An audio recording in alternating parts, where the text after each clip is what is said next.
海龟交易法是一套著名的系统化交易方法，最初由商品交易员 Richard Dennis 和 William Eckhart 在1983年创立，用以证明交易技巧可以通过一个简单的规则系统被教授给普通人，而不仅仅是依赖天生的交易才能。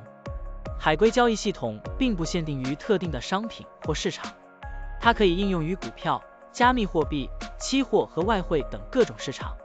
现在，我们就设定一些参数，让 Stocktiny AI 帮我们生成程序，对顺丰控股002352深圳进行回测计算。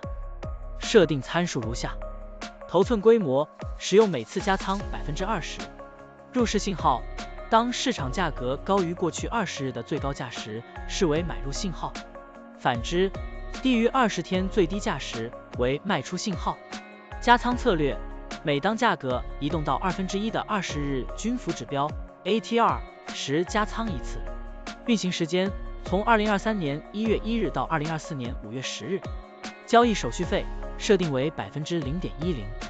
好了，按照上面的设定，视频下方就是持仓的情况，蓝色为股票仓位，黄色为现金仓位。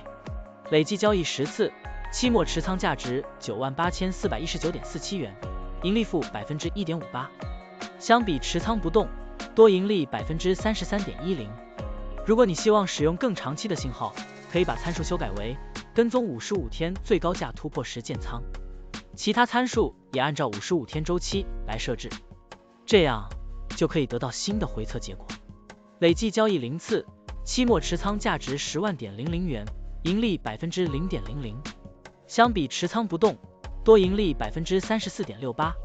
股票的波动特性不一样，盈利效果就不同，参数设定不同，盈利效果也会不同。